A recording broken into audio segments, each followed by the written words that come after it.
Morning. How are you? Really well. Yeah. Good.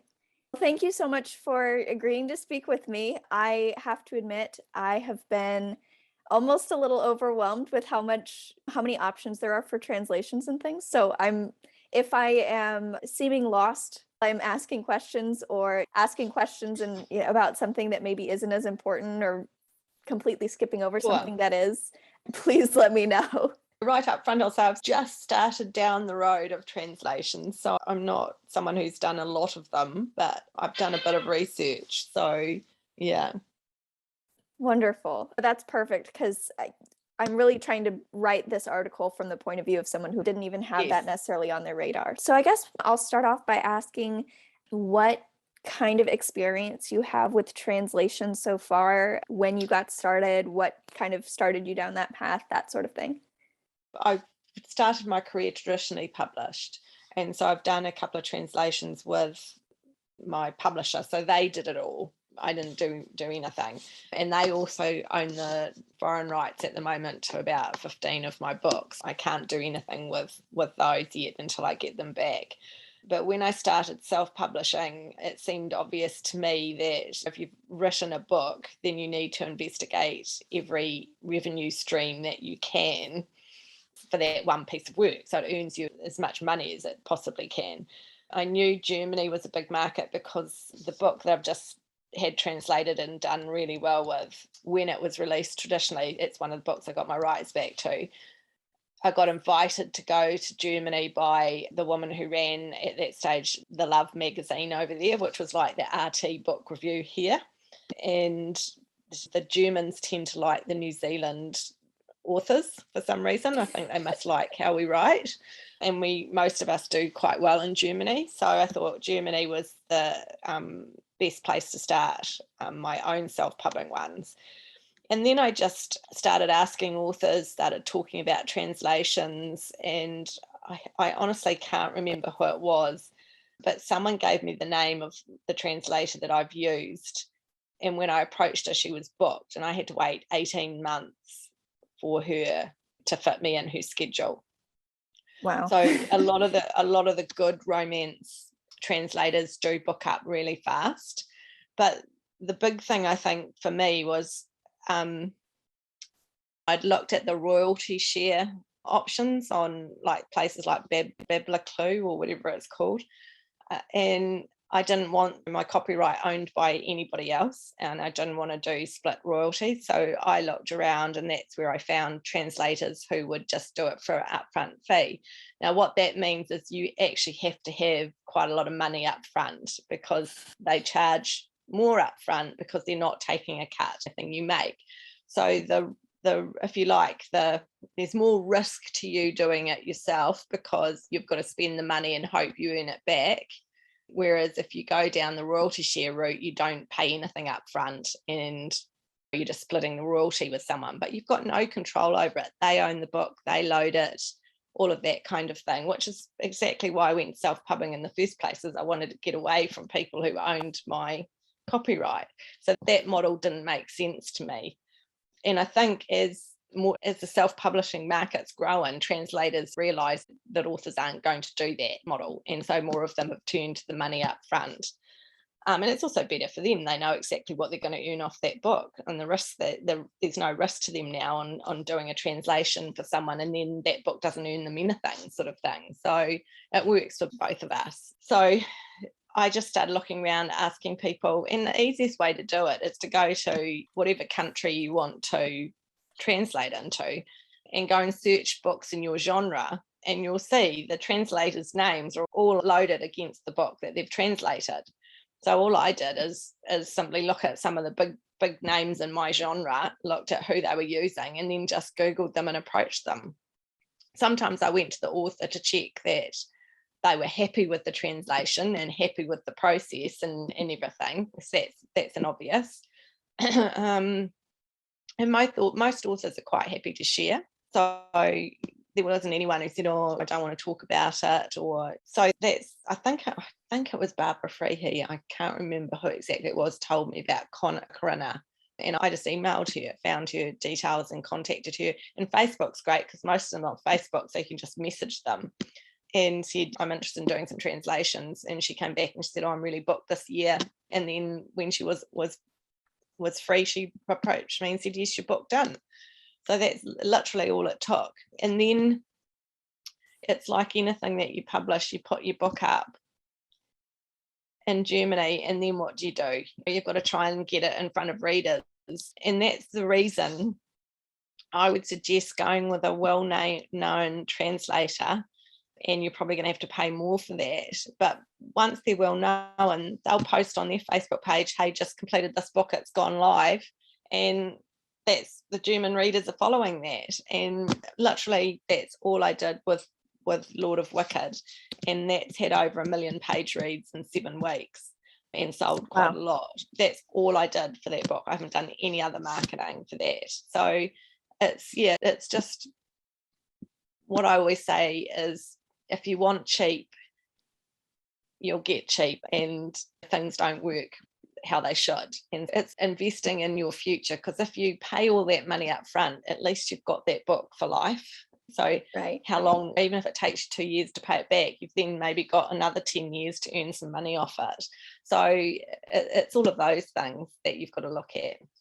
Absolutely. So before I forget, you said it took about 18 months to actually get on your translator's schedule, but from that point on, how long did it take?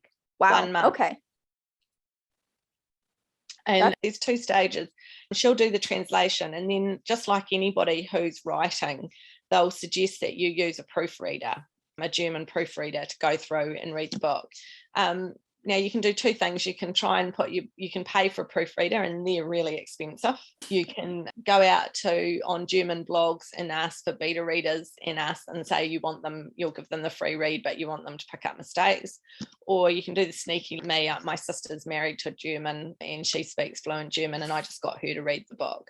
So, and then the other thing that's pretty good is, and I do this for any book, not even if it's my English version, when you do a pre-order on Amazon, you can upload the completed file.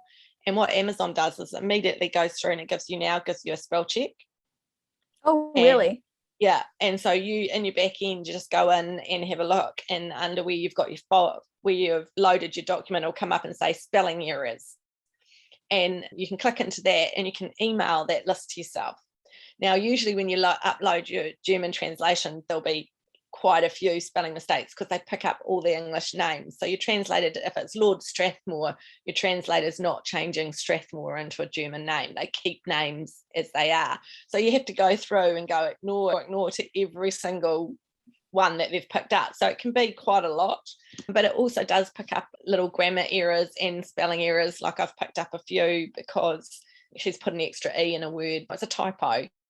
But that's what's so great about having your proofreader. You can actually send that to your proofreader and say, here's the list that Amazon are saying, and they'll say, no, that's right, or that's mistake. And so that's another quick way of getting that final read over from after you've had your proofreader go through it.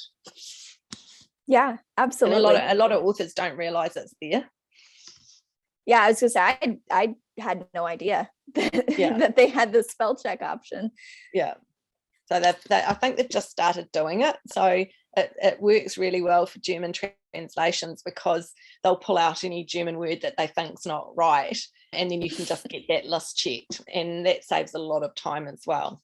So yeah, it's a really good option. Yeah, definitely. Is it you just have the one book, correct, that's translated so far? I've just put my second one live yesterday or the day before. I don't think she's promoted it or anything yet, so I'll just go and see what it's doing. It's probably not a very good time of year to have done it either, but I just thought, I might as well get it out there. Right. I can promote it whenever I want. So it's sitting at 460 on Amazon in Germany at the moment, and it's only been out a day. Wow. Congratulations. Last time it got down to about 80 or something. So hopefully it'll start to pick up in the next day. So I've done nothing but load it. Yeah. And then when did you publish the first translation? On October 7th last year. Okay. And by the end of November, it had hit over 1 million page reads, and I'd sold quite a few copies. It had more than paid for the book for what it cost me. It cost me $4,000 US to get translated, and it earned that back in about 5 weeks. Wow, that's a nice kind of confirmation that it was a good choice. Yeah. So I've got a Spanish one being done at the moment, and that's probably going to come out in February, but I don't think that will go as well as Germany. But I've found a translator who 3 other authors use, and he's only 200 US per book. So to me, it was like a no-brainer. Right. So how did you decide which languages you wanted to do? I know you said Germany made sense just because. I just look at my fellow authors in my genre and see what they're doing. And then I just go and speak to some of the ones I know. And that's why it's neat to have relationships with some of these other authors. And I look at the star ratings, so I can tell roughly if they've got a few star ratings, that obviously means they've sold a few. And Kindle Unlimited changed the game for translations, because those markets, they're just quite big in Kindle. And that was my other thing. Did I go wide or Kindle Unlimited? Because I'm not really an unlimited person for my English translation, my English books. But every author I spoke to who's done translations basically told me to do Kindle Unlimited. I have to follow the advice of people who have gone before me and have been successful. Otherwise, what's the point in asking them? If you're going to ask them and then ignore everything they tell you. I just did that. And it's great because you can still have your English books wide. You don't have to, it's only the translation that has to be in KU and can't be wide. That's what I've done. Yeah, absolutely. You said that you've used independent translators because of that pay up front option. Did you do that kind of background research for all of them, or how did you find all of them? Was it just through? So there's another place called Upwork, I think it is. I've just had an email from someone actually. Let me just find that. And you can go on to, I think it's Upwork, and I'm just trying to find her email.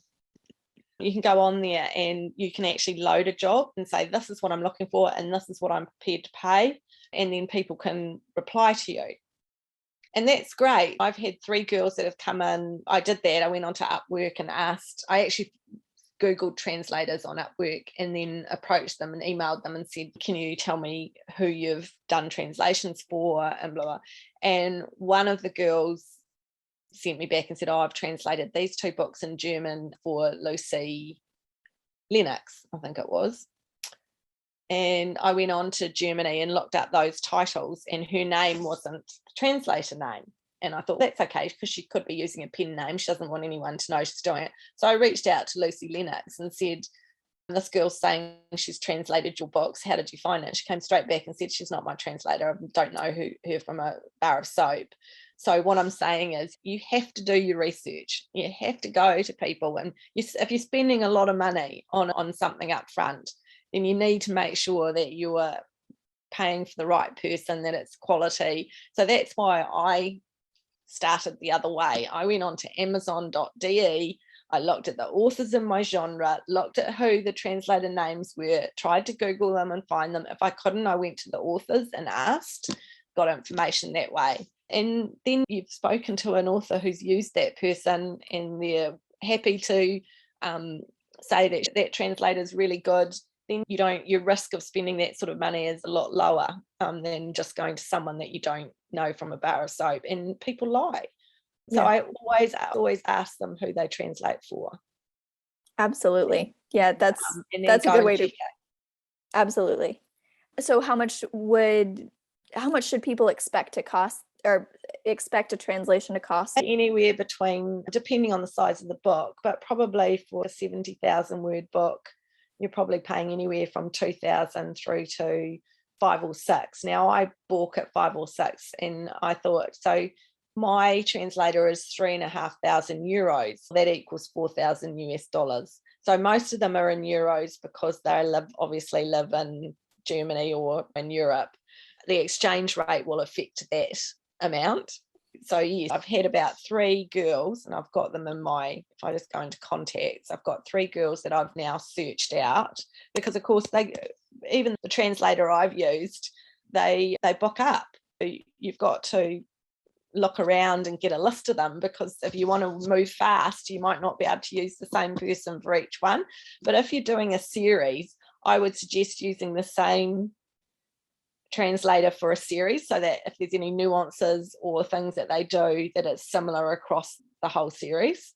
And if that means you have to wait, you have to wait. So yeah, so that's why when I did my first one, which was Lord of Wicked, in October last year, I hummed and hawed and was like, oh God, this is a lot of money. I'm never going to see anything back from it, and I'll just do one and I'll see. And so of course I did one, and it went really well. So I booked the second one in, and I've now booked a trilogy that I've got, just a box set. There's 3 novellas that are 40,000 words each. And so I've got that booked in, when really I should have booked in the 3rd book in this series.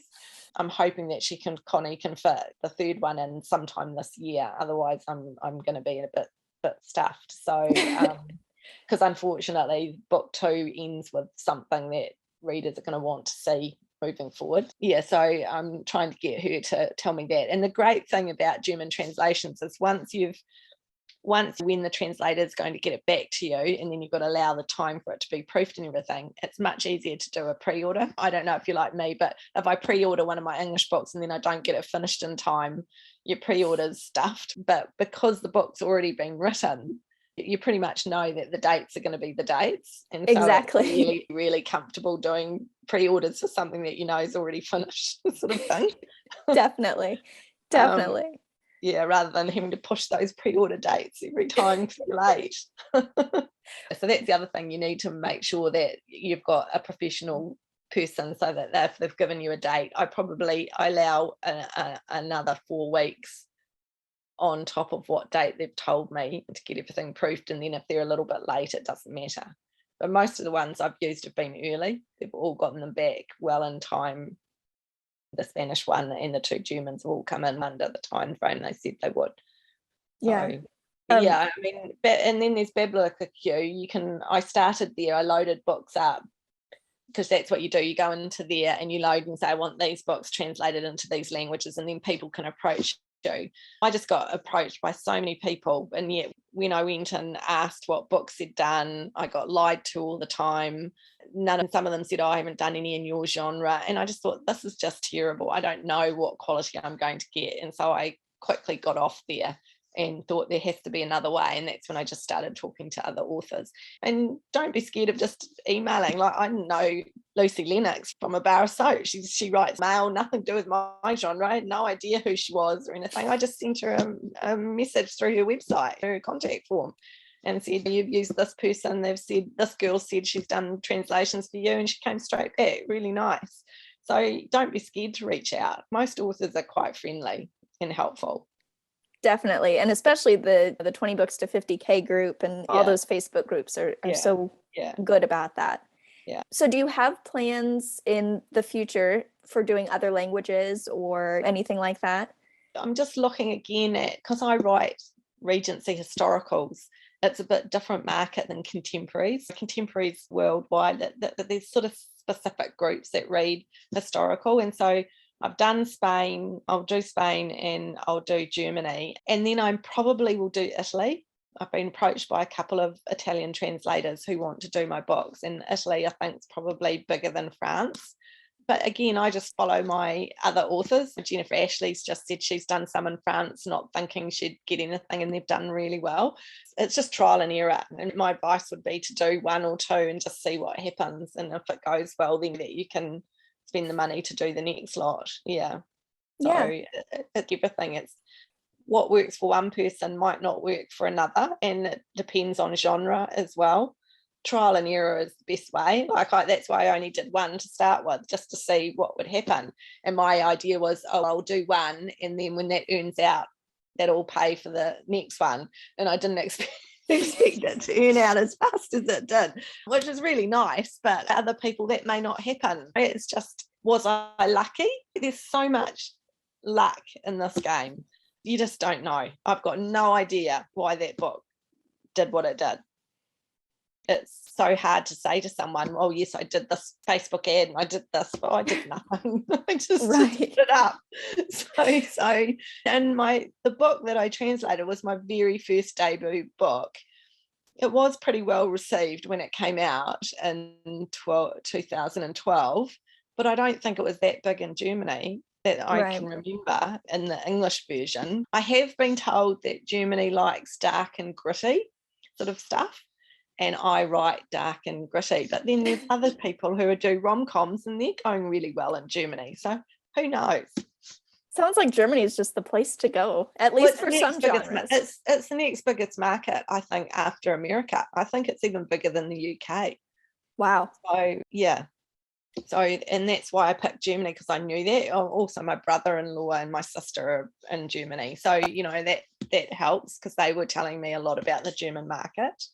So yeah, I think it is a big reading market and it's a big population. So yeah. What advice do you have for authors who are considering translations or are debating whether that's going to be something that they should look at in the future?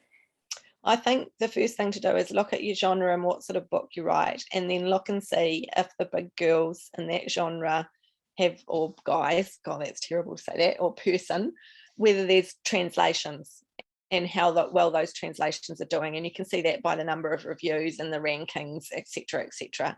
So yeah, so just do your research on your genre, whether it works in Germany or not. Think about what your type of book is too. Like, I've got another author friend, because I went and asked a few authors about translations, and I noticed that one of my must-read authors in historical didn't have German translations. All her English books in there, but she hadn't translated them. So I approached her and asked why she hadn't done them, and she said, I tried them and they were an absolute failure, didn't sell. Now, having said that, I don't think she put them in KU, and that's where I think she might have gone wrong.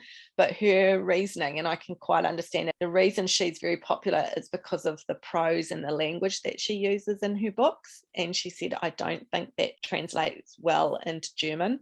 So that's what she thought was the reason why. So you've just got to look at your books and your market and think about it. And then the next step would be to do your research and find a good translator. Then for me, maybe try one.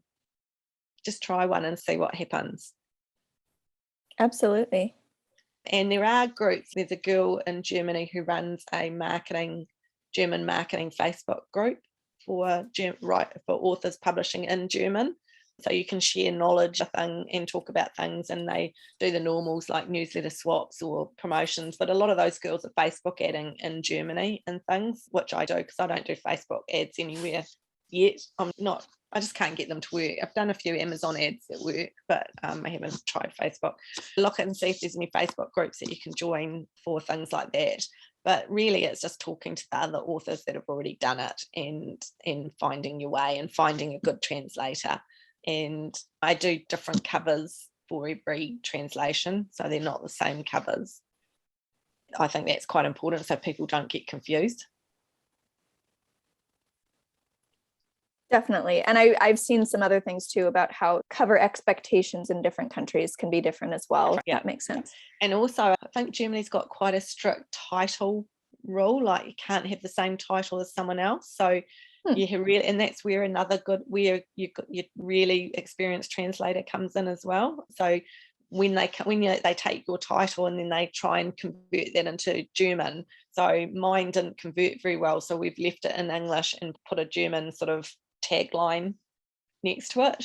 You've just got to then put it into Amazon and Google search and make sure there's not another book that's exactly the same. I'm pretty sure Germany's got that rule.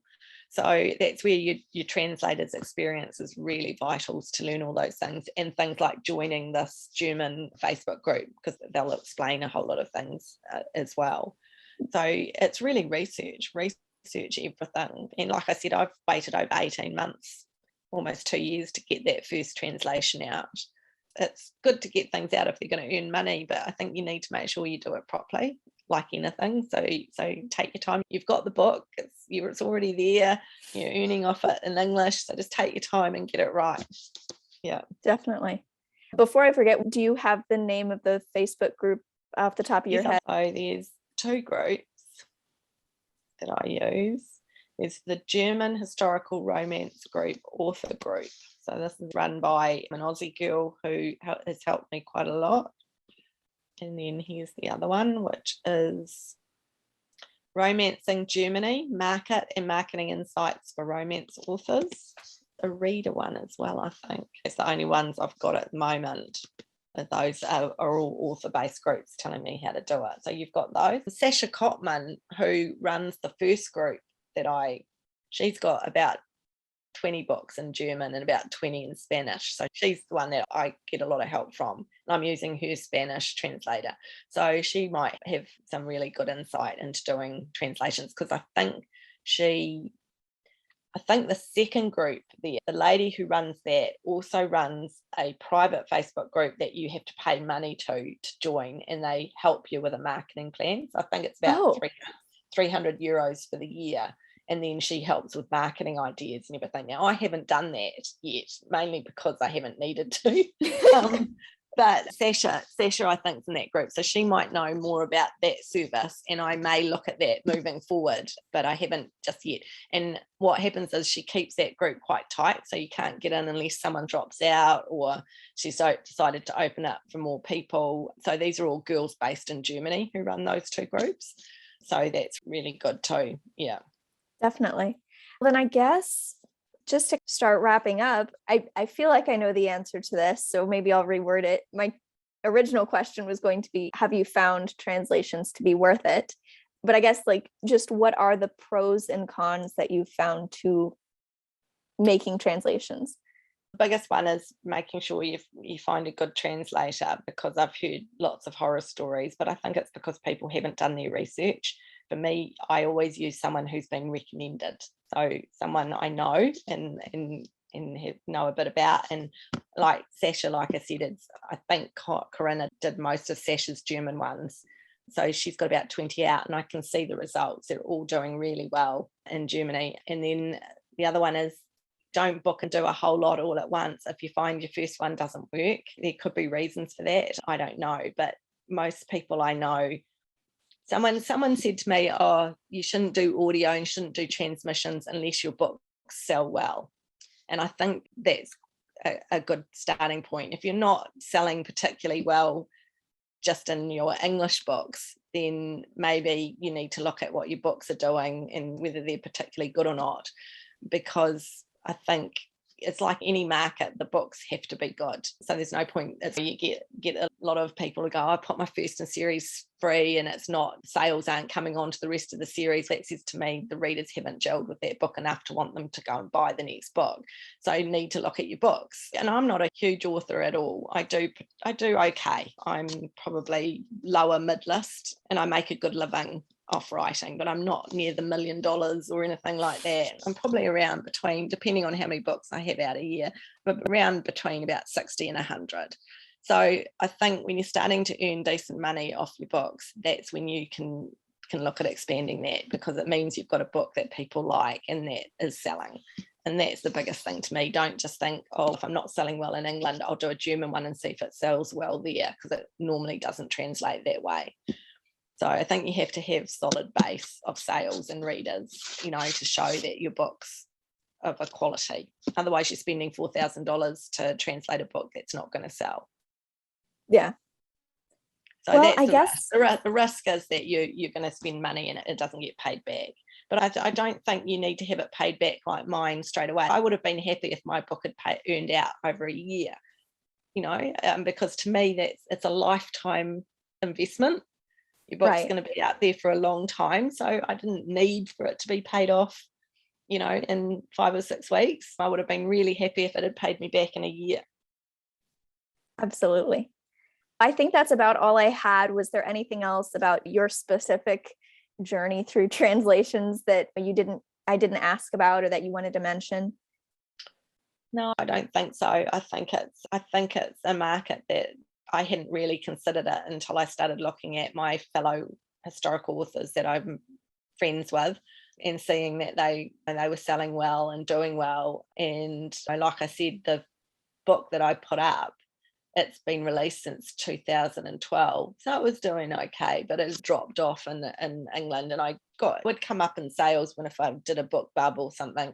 It certainly, for me, has opened eyes on what you can earn off a book that you've already written ages ago, and suddenly you've got a new income stream off it. And that's the same with audiobooks that you could do. If they're a reader and they've got a decent sized newsletter list, just ask them about, because I tossed up going down audio route first because I've got some audio books out which my publishers have done, and I spoke to my newsletter following, and 70% of them said they don't listen to audiobooks. So that's when Definitely. I made the judgment call to go down the translation route instead. Yeah. Because I think translations is a bigger market than audio. Really look at where you're going to put your money.